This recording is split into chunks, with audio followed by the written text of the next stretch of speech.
Assalamualaikum warahmatullahi wabarakatuh. Kami dari kelompok 8 Hukum Internasional dari kelas Hukum Keimigrasian B ingin memaparkan hasil diskusi kami mengenai hukum organisasi internasional. Pertama-tama, izinkan kami memperkenalkan diri. Nama saya Igusti Putu Anom Kresnawardana dan nama rekan saya Rida Nikmatu Syahada dan Muyasar Asyan Hadi. Oke, mari kita lanjutkan ke pembahasan. Sebelum kita membahas mengenai hukum organisasi internasional, marilah kita mengetahui terlebih dahulu apa saja sih topik pembahasan hukum organisasi internasional ini. Yang pertama, pengertian umum. Kedua, pembentukan dan komposisi organisasi internasional. Ketiga, personalitas yuridis organisasi internasional. Keempat, wewenang organisasi internasional. Kelima, struktur organisasi internasional. Keenam, hak-hak istimewa dan kekebalan organisasi internasional. Ketujuh, anggaran belanja organisasi internasional. Oke, topik pertama yang kita bahas adalah pengertian umum.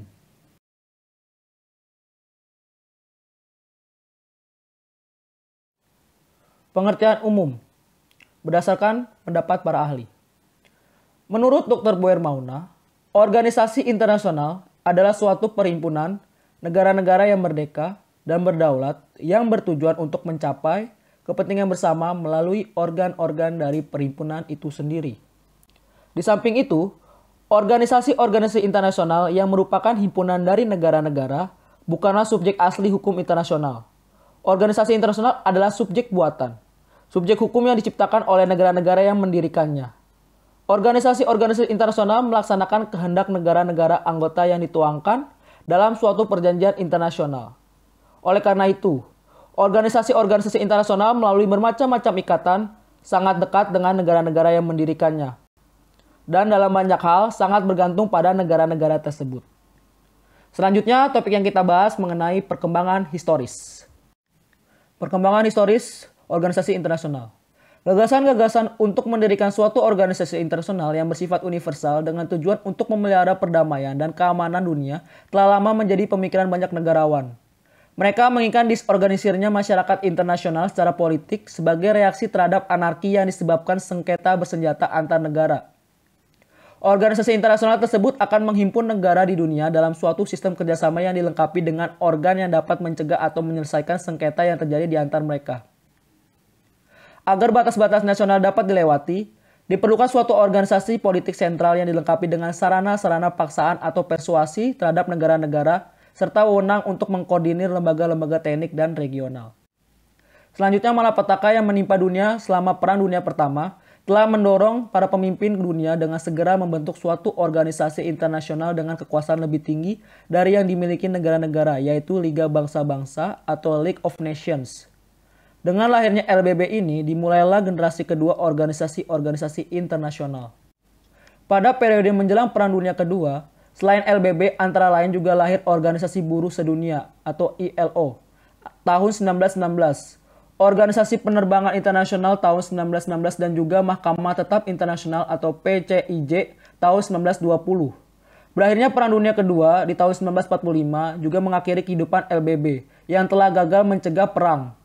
Di samping itu, Perang Dunia Kedua telah membangkitkan lagi kesadaran atas keharusan mutlak kerjasama internasional yang dapat mencegah terjadinya kembali Perang Dunia dengan menciptakan kondisi yang baik bagi kerjasama antar negara.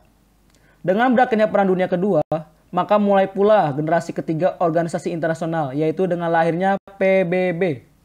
Selanjutnya membahas mengenai tipologi organisasi internasional atau klasifikasi organisasi internasional. Merupakan upaya untuk melihat apa yang seharusnya dilakukan. Klasifikasi organisasi internasional berdasarkan pada tujuan dan aktivitasnya dapat kita lihat dalam beberapa hubungan sebagai berikut. Pertama, berdasarkan pada tujuan dan aktivitasnya. Contohnya, organisasi yang bertujuan mendorong hubungan kooperatif di antara anggota yang tidak sedang dalam konflik negara. Kedua, berdasarkan tujuan organisasi dan keanggotaan organisasi tersebut.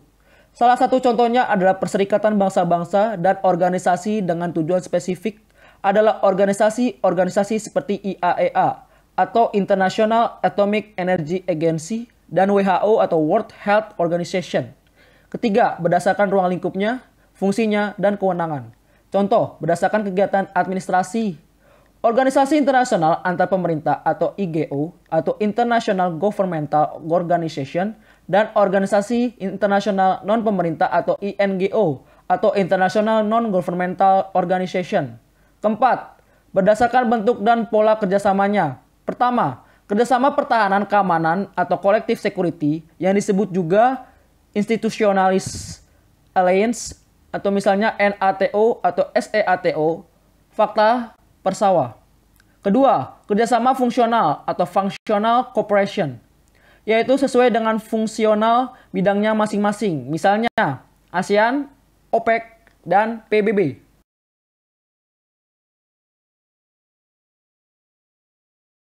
Selanjutnya kita akan membahas mengenai pembentukan dan komposisi organisasi internasional. Salah satunya adalah akte konstitutif. Akte konstitutif dari suatu organisasi internasional merupakan manifestasi kehendak negara-negara yang memberikan kesepakatan atas lahirnya suatu pelaku hukum yang kegiatan-kegiatannya dapat berdampak terhadap isi ataupun pelaksanaan wewenang masing-masing negara anggota. Negara-negara baru yang bukan pendiri dapat menjadi pihak pada suatu organisasi internasional setelah menyampaikan keinginannya melalui prosedur pengesahan, aksesi, akseptasi, ataupun hanya melalui tanda tangan. Untuk suatu akte konstitutif, suatu perjanjian multilateral yang penting, prosedur yang dipakai ialah melalui ratifikasi atau pengesahan.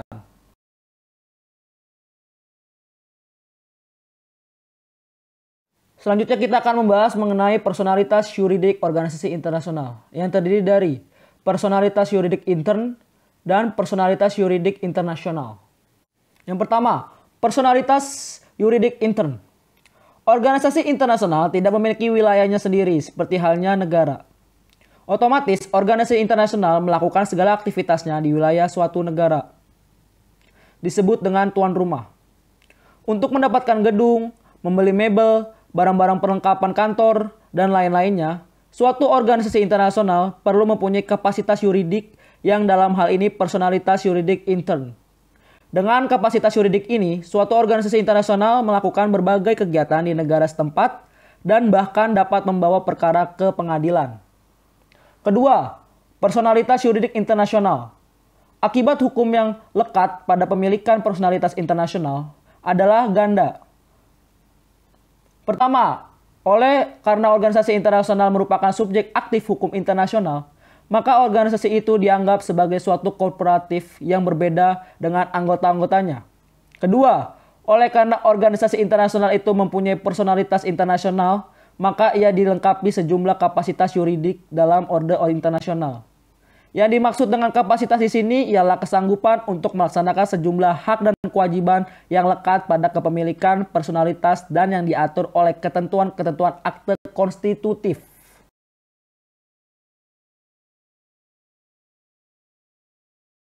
Selanjutnya topik yang kita bahas mengenai wewenang organisasi internasional yang dibagi menjadi 5. Pertama, implisit. Kedua, normatif. Ketiga, operasional. Keempat, pengawasan. Dan yang kelima adalah sanksi.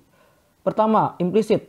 Merupakan kewenangan yang dimiliki untuk melakukan sesuatu walau tidak secara terang-terangan disebut dalam akte konstitutif. Kedua, normatif. Merupakan kewenangan yang dimiliki oleh organisasi internasional untuk membuat norma-norma seperti ketentuan hukum atau keuangan. Ketiga, operasional. Merupakan kewenangan yang dimiliki organisasi internasional di luar wewenang normatif. Seperti misalnya bantuan keuangan, bantuan ekonomi, bantuan militer, dan lain sebagainya. Keempat, pengawasan. Merupakan kewenangan yang dimiliki organisasi internasional untuk mengawasi anggota-anggotanya yang tidak melaksanakan kewajiban-kewajiban yang telah disepakati sebelumnya. Kelima, sanksi. Merupakan kewenangan yang dimiliki organisasi internasional untuk memberikan sanksi atas setiap pelanggaran yang dilakukan oleh anggotanya. Selanjutnya kita akan membahas mengenai topik struktur organisasi internasional.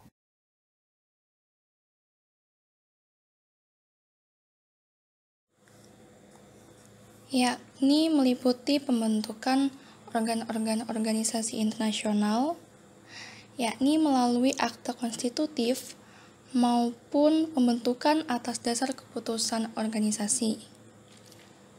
Kemudian ada organ-organ yang terdiri dari pegawai internasional. Pegawai internasional sendiri pada organ-organ dalam organisasi internasional memiliki kebebasan-kebebasan tertentu. Kemudian organ-organ yang terdiri dari wakil-wakil pemerintah. Wakil pemerintah yang dimaksud dapat berasal dari berbagai macam negara. Dan organ-organ yang terdiri dari wakil-wakil sosio-profesional.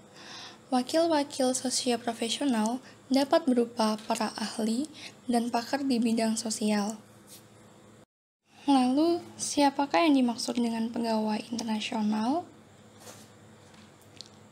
Berdasarkan definisi Mahkamah Internasional dalam Advisory Opinion-nya tanggal 11 April 1949 mengajukan definisi mengenai pegawai internasional, yakni siapa saja yang digaji atau tidak, bekerja secara tetap atau tidak, yang ditugaskan oleh suatu organisasi internasional untuk melaksanakan atau membantu melaksanakan salah satu dari fungsi organisasi tersebut. Kemudian, apa yang dimaksud kebebasan pegawai-pegawai internasional? Kebebasan pegawai internasional adalah suatu prinsip yang mutlak dan piagam-piagam konstitutif selalu berisikan ketentuan tersebut. Rejim yuridik pegawai-pegawai internasional biasanya terdapat dalam akte yuridik internasional, terutama yang menyangkut jaminan kebebasan vis-a-vis negara-negara. Contohnya, yakni memperoleh proteksi fungsional dari organisasinya, memperoleh hak-hak istimewa kekebalan di wilayah negara-negara anggota, dan menggunakan prosedur pengaduan intern bila terjadi sengketa dengan organisasi. Lalu, ada pula Sekretariat Organisasi Internasional. Fungsi sekretariat berbeda antar organisasi. Ada yang berperan hanya sebagai kantor penghubung antar negara, ada juga yang berperan penting sebagai penjamin dan promotor dari kepentingan bersama, yang dijelmakannya mulai dari melakukan berbagai misi penengah sampai pada menyiapkan keputusan-keputusan dari organ-organ pemerintah. Selanjutnya, hak-hak istimewa dan kekebalan organisasi internasional.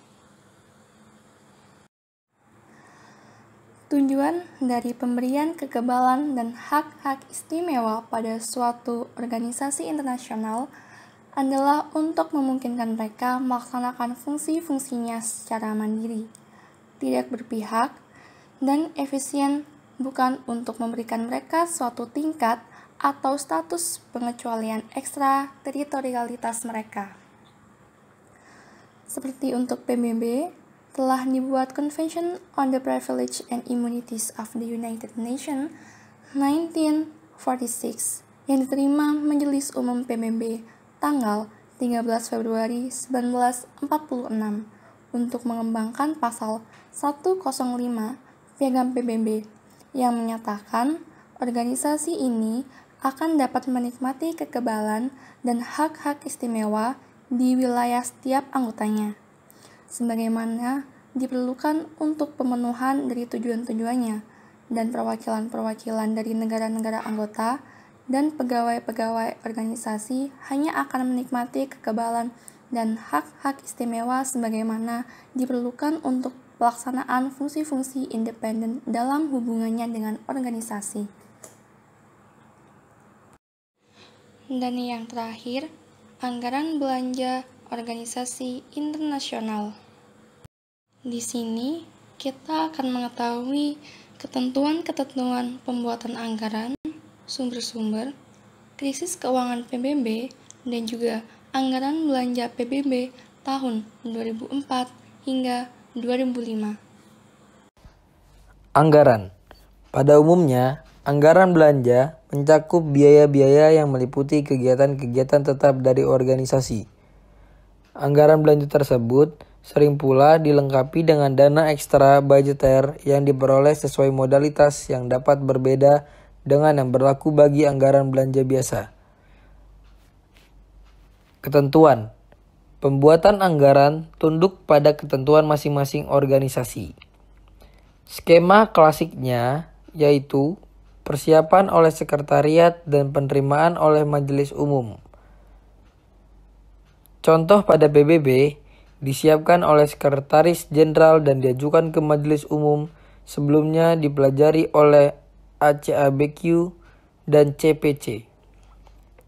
Sumber-sumber. Sumber keuangan PBB pada umumnya berasal dari kontribusi wajib negara-negara anggota, di samping adanya sumber-sumber tambahan seperti pinjaman dan sumbangan sukarela. Krisis keuangan PBB. Selama bertahun-tahun, PBB mengalami krisis keuangan yang berat karena keengganan banyak negara untuk membayar kontribusi wajibnya secara penuh dan tepat waktu terhadap anggaran belanja biasa dan anggaran operasi pemeliharaan keamanan yang dikelola secara terpisah. Anggaran belanja PBB tahun 2004 sampai 2005. Majelis secara substansial meninjau kembali skala kontribusi negara-negara anggota dan menurunkan pagu maksimum. Sebagai akibatnya, tahun 2004 sampai 2005, 60 negara, hampir sepertiga anggota PBB, membayar kurang dari 1% dari seluruh anggaran belanja PBB. Penurunan ini, di satu pihak ada aspek positifnya, yaitu sedikit mengurangi ketergantungan organisasi terhadap Amerika Serikat. Kontribusi wajib Indonesia sendiri sekarang ini adalah 0,142%, turun dari 0,173%. Amerika sendiri memiliki hutang yang cukup banyak terhadap PBB. Kalau diteliti, hanya 2/3 yang telah membayar kontribusi wajibnya terhadap anggaran belanja reguler PBB untuk tahun 2003 dan untuk tahun-tahun sebelumnya dibayar secara penuh sebelum tiap-tiap tanggal 31 Desember. Demikian hasil pemaparan dari kelompok kami mengenai hukum organisasi internasional. Semoga hasil pemaparan ini dapat bermanfaat untuk semuanya. Kurang lebihnya mohon maaf. Wassalamualaikum warahmatullahi wabarakatuh.